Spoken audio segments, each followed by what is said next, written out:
this episode of Worthy of Me, we'll be talking about Meg, a novel of deep terror. Meg is an amazingly horrific shark novel to read while you're out there floating on your raft in the midst of the ocean, tied securely to the boat you rowed out on in the middle of summer while the sun beams down on you.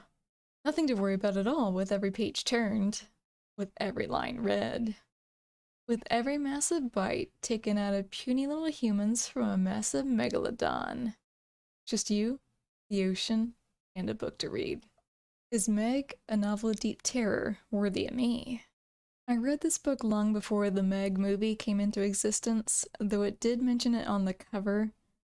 But it had been such a long time that I didn't think there was ever going to be a movie in the first place, so I didn't hold out on hope for such a thing. Plus, after watching said movie, I know I can say the novel was just so much better with getting in depth with the megalodon. I think what makes Meg so terrifying is the fact that it weaves fact and fiction. We know something of the megalodon, but we also know very little about them. And within the book, the characters talk about the megalodon itself, wondering the whats, whys, and hows, and it makes us as readers think a bit more about them, as if they're real. As if they might actually be out there now. Even though let's hope they aren't. There's actually a revised and expanded edition that takes out the very beginning section of the book I have, the chapter being called Megalodon, and it just sets up things from the past. It doesn't serve the present section of the book, so I suppose that's why he cut it out. But I really enjoyed reading that section just because it took me back to the Jurassic time period when these sharks roamed the water, and you just get a better look at the massive power of them back then in their element with how he writes it. It's not exactly a prologue, because there already is a prologue, but it set the novel up nicely that had me wanting to read more. Unfortunately, the Kindle edition is the revised version of Meg, so it doesn't have the very beginning of my mass market paperback book, but I wanted to read to you guys the very beginning of this book, because I really liked it. Megalodon. Late Jurassic, early Cretaceous period. The coast of the Asia-America northern landmass, Pacific Ocean. From the moment the early morning fog had begun to lift, they sensed they were being watched. The herd of Shantungosaurus had been grazing along the misty shoreline all morning. Measuring more than 40 feet from their duck-billed heads to the end of their tails, these reptiles, the larger of the hadrosaurs, gorged themselves on the abundant supply of kelp and seaweed that continued to wash up along the shoreline with the incoming tide. Every few moments, the hadrosaurs raised their heads, like a herd of nervous deer, listening to the noises of the nearby forest. They watched the dark trees and thick vegetation for movement, ready to run at the first sign of approach. Across the beach, hidden among the tall trees and thick undergrowth, a pair of red reptilian eyes followed the herd. The Tyrannosaurus rex, largest and most lethal of all terrestrial carnivores, towered 22 feet above the forest floor. Saliva oozed from the big male's mouth. Its muscles quivered with adrenaline as it focused on two duckbills, venturing out into the shallows, isolating themselves from the herd. With a blood-curdling roar, the killer crashed from the trees, its 8 tons pounding the sand and shaking the earth with every step. The duckbills momentarily froze, then rose on their hind legs and scattered in both directions along the beach. The two hadrosaurs grazing in the surf saw the carnivore closing in on them, its jaws wide, fangs bared, its bone-chilling trumpet drowning the crash of the surf. Trapped, the pair turned and plunged into deeper water to escape.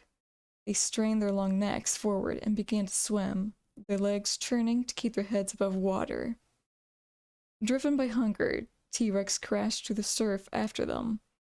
Far from buoyant, the killer waded into deeper waters, snapping its jaws, straining to shorten the distance.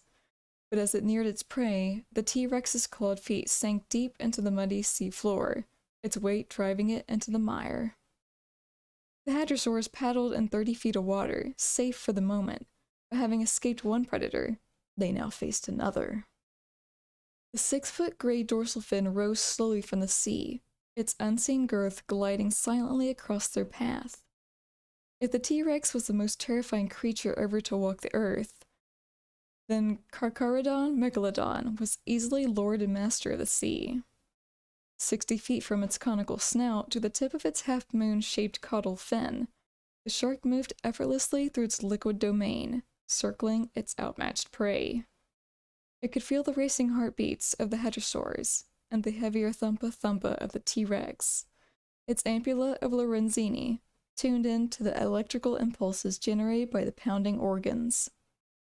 A line of neurosenses along its flank registered each unique vibration in the water, while its directional nostrils tasted the scent of sweat and urine excreted from its floundering meal to be.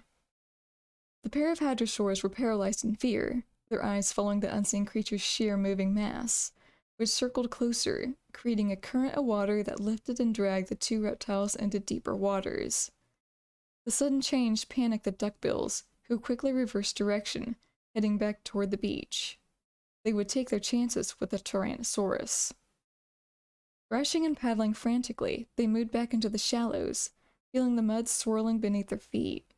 T-Rex, wading in water up to its burly chest, let out a thundering growl, but could not advance, the predator struggling to keep from sinking farther into the soft sea floor.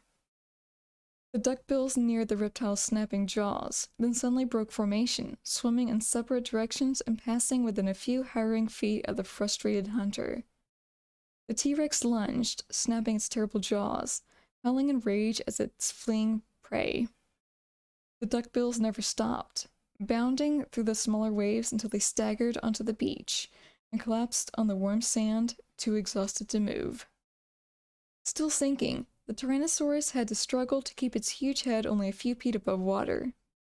Insane with rage, it lashed its tail wildly in an attempt to free one of its hind legs. Then, all at once, it stopped struggling and stared out to sea. From the dark waters, a great dorsal fin was approaching, slicing through the fog. The T-Rex cocked its head and stood perfectly still, instincts telling it the head wandered into the domain of a superior hunter. For the first and last time in its life, the Tyrannosaurus registered the acidic taste of fear. The Tyrannosaurus felt the tug of current caused by 30 tons of circling mass.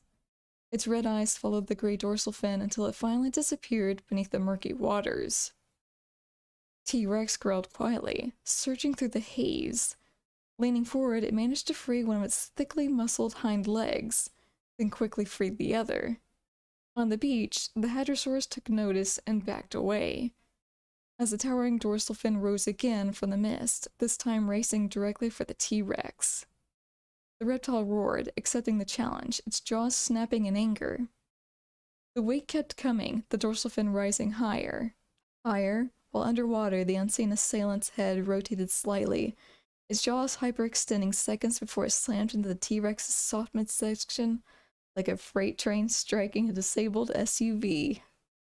T-Rex slammed backward through the ocean, its breath blasting out of its crushed lungs, an eruption of blood spewing from its open mouth seconds before its head disappeared beneath the waves. A moment later, the dinosaur surfaced again, drowning in its own blood as its ribcage crumbled within the powerful jaws of its still unseen killer, its gushing innards blocking its esophagus, strangling it to death. Seconds later, the once mighty land dweller vanished beneath the swirling pool of scarlet sea. The hadrosaurs had watched the scene unfold, and were now whimpering and waiting, their bladders releasing in fear. Long moments passed, the sea remaining silent. The spell of the attack broken, the duckbills abandoned the beach, lumbering toward the trees to rejoin their herd. An explosion of ocean sent their heads turning as a 60-foot shark burst from the water, its enormous head and muscular upper torso quivering as it fought to remain suspended above the waters, the broken remains of its prey grasped within its terrible jaws. Then, in an incredible display of raw power, the MEG shook the reptile from side to side, allowing its massive rows of 7-inch serrated teeth rip through gristle and bone. The action sprang pink froths and gouts of gore in every direction. Finally, Carcharodon Megalodon crashed back into the sea, sending a great swell of water high into the morning air. No other scavengers approached the MEG as it fed in the shallows. The predatory fish had no mate to share its kill with, no young to feed. A rogue hunter, territorial by nature, the MEG mated out of instinct and killed its young when it could, for the only challenge to its reign came from its own kind. An evolutionary marvel that had evolved over hundreds of millions of years. It would adapt and survive the natural catastrophes and climatic changes that caused the mass extinctions of the giant reptiles and countless prehistoric mammals. And while Megalodon's own numbers would eventually dwindle, some members of its species would manage to survive, isolated from the world of man and the perpetual darkness of the unexplored ocean depths. Thank you for watching this episode of Worthy of Me. If you found it worthy, leave a like. If you haven't subscribed yet, we'd love to have you as part of our community. And I'll see you all on the next episode.